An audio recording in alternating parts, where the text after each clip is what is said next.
1।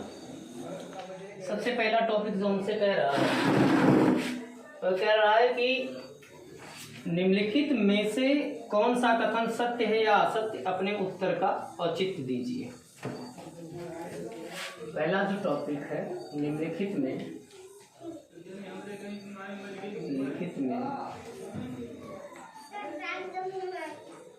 कौन सा कथन सत्य है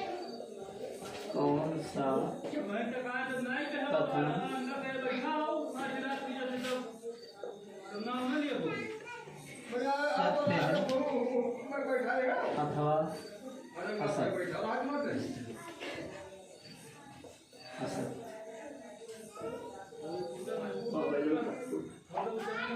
अपने उत्तर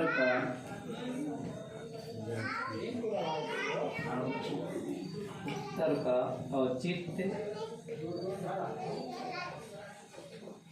दीजिए।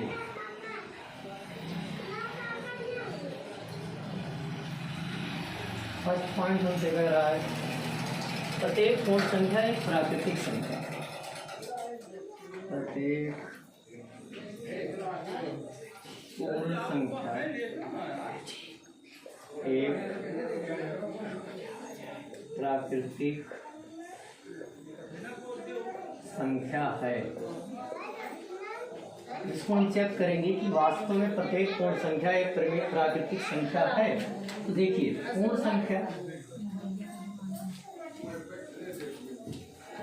0, 1, 2, 3, 4 डाटा अनंत होती है, और जो हमारी प्राकृतिक संख्या होती है, प्राकृतिक संख्या वो हमारी स्टार्ट होती है 1, 2, 3 डाटा अनंत।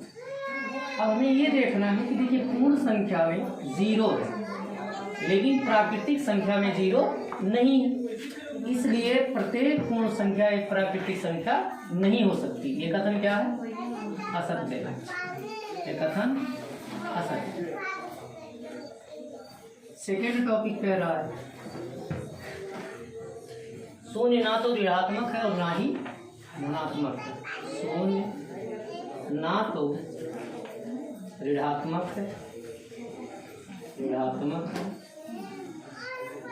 और ना ही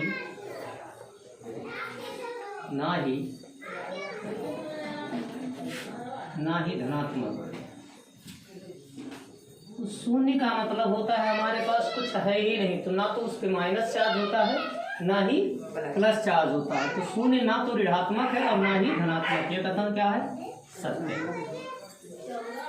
तीसरी टॉपिक कह रहा है इन्हीं दो परिमेय संख्याओं के बीच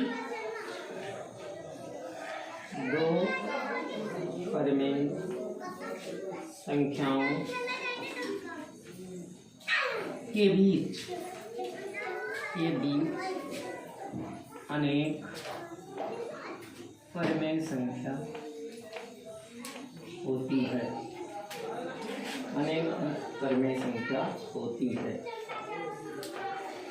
ये भी कथन हमारा असत्य है, क्योंकि किन्हीं दो परिमेय संख्याओं के बीच निश्चित परिमेय संख्या होती है, और ये कह रहा है कि इन्हीं दो परिमेय संख्याओं के बीच अनेक परिमेय संख्या होती है, इसलिए ये कथन क्या है? असत्य है। सेकंड में कह रहा है कि निम्न संख्याओं के बीच परिमेय संख्या ज्ञात कीजिए। सेकंड में कह रहा है निम्न संख्याओं के बीच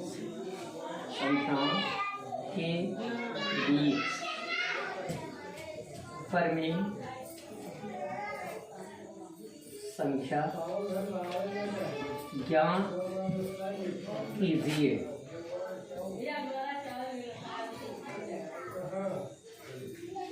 पहला जो हमारा सवाल दिया गया है वो है 8 और 9 के बीच। 8 और 9 तो हम क्या करेंगे? परिमेय संख्या बराबर सूत्र होता है, परिमेय संख्या बराबर x प्लस वाई बटा 2। x पहला है, पहला x होता है, सेकंड y होता है। x हमारा 8 है और y हमारा 9 अपॉन 2 दोनों को ऐड करेंगे तो 8 9 हो जाएगा 17/2। यही हमारा राइट आंसर। सेकंड में कह रहा है 1/9 और 2/9 1/9 और 2/9। तो यहाँ हम परिमेय संख्या बराबर यहाँ भी वही होगा x + y/2। x की वैल्यू है 1/9, y की वैल्यू 2/9 2। अब जब किसी का हर समान होता है तो 1 टाइम होता है 1 + 2/2। अब 1 + 2 हो जाएगा 3/9/2। इसका मल्टीप्लाई इससे हो जाएगा तो हो जाएगा 3/18। ये हमारा राइट है। अब इसको अगर हम चाहें तो आगे ले जा सकते हैं। इसको करेंगे हम 3 9 3 3 6 18 हो जाएगा 1/6।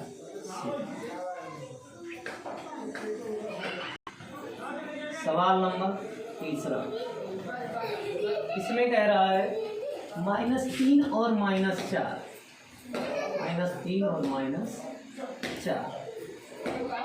तो यहाँ भी वही हम सूत्र लगाएंगे। परिमेय संख्या इक्वल टू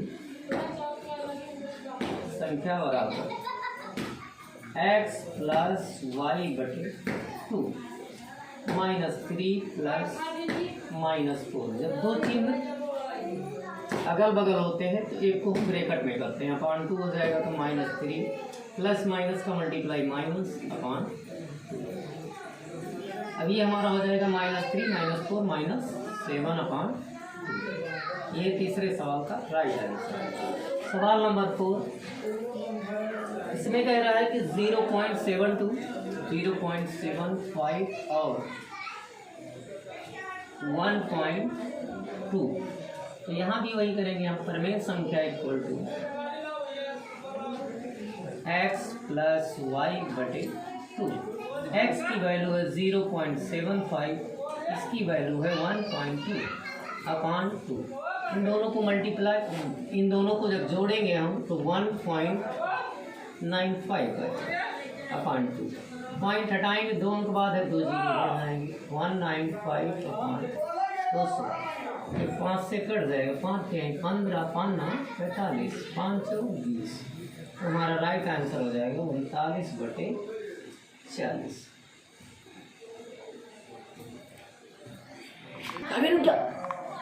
टॉपिक नंबर 3 कह रहा निम्न संख्याओं के बीच परिमेय संख्या ज्ञात कीजिए। तीसरे में कह रहा है निम्न संख्याओं के बीच परिमेय संख्या ज्ञात कीजिए। परिमेय संख्या ज्ञात कीजिए।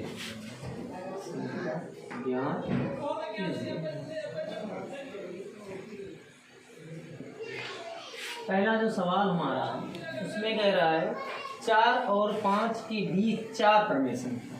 4 और 5 के बीच 4 परिमेय संख्या। 4 परिमेय संख्या। जो हमारा छोटा होता है उसे हम x मानते हैं। तो 4 और 5 में छोटा है हमारा x, तो x = 4। और जो बड़ा होता है उसको हम y से लिखते हैं, तो y = 5। जितनी परिमेय संख्या हमें ज्ञात करनी है, तो यहाँ पर 4 परिमेय संख्या ज्ञात करनी है, तो इसको लिखेंगे हम n = 4। तो इसके लिए हम d = फार्मूला लगाएंगे y - x/n + 1। y की वैल्यू है 5, x की वैल्यू है 4, n की वैल्यू 4 + 1। 5 में 4 जाएगा, 1 बचेगा, 4 1 में से 5। d की वैल्यू हमारी आ गई 1/5। अब पहली परिमेय संख्या ज्ञात करने के लिए x + d होता है हमारा सूत्र। x की वैल्यू है 4 और d की वैल्यू है हमारी 5। दोनों 5 और 1 का जब एलसीएम लेंगे तो एलसीएम होगा 5। अब यहाँ 5 से मल्टीप्लाई हो जाएगा, 5 चौक 20 प्लस 5 का 5 से डिवाइड तो 1 ही रहेगा, तो 20 और +1 21/5। ये पहला आंसर हमारा। सेकेंड फार्मूला x + 2d दूसरी परिमेय संख्या के लिए। x की वैल्यू 4 प्लस 2 गुणे डी की वैल्यू 1/5। अब यहाँ पर हम करेंगे 4 प्लस 2 का नाम 2 प्लस 5। 5 और 1 का एलसीएम 5 ही होता है। 5 चौक हो जाएगा 20 प्लस 2, 20 2 22/5। ये हमारा सेकेंड आंसर। तीसरी प्रमेय संख्या ज्ञात करने के लिए x प्लस 3d होता है। तो x की वैल्यू है 4 और 3 गुणे डी की वैल्यू 1/5 हो जाएगा 4 प्लस 3 का नाम 3/5। 5 और 1 का एलसीएम होता है 5। अब 5 को जब हम 1 से भाग करेंगे तो 5 आएगा, 5 का मल्टीप्लाई होगा 4 में, तो 5 चौक 20। और 5 को जब स्वयं 5 से डिवाइड करेंगे तो 3 ही रहेगा, तो 20 और 3 23/5 हो जाएंगे। तीसरा आंसर। चौथी प्रमेय संख्या ज्ञात करने के लिए x प्लस 4d लगाएंगे।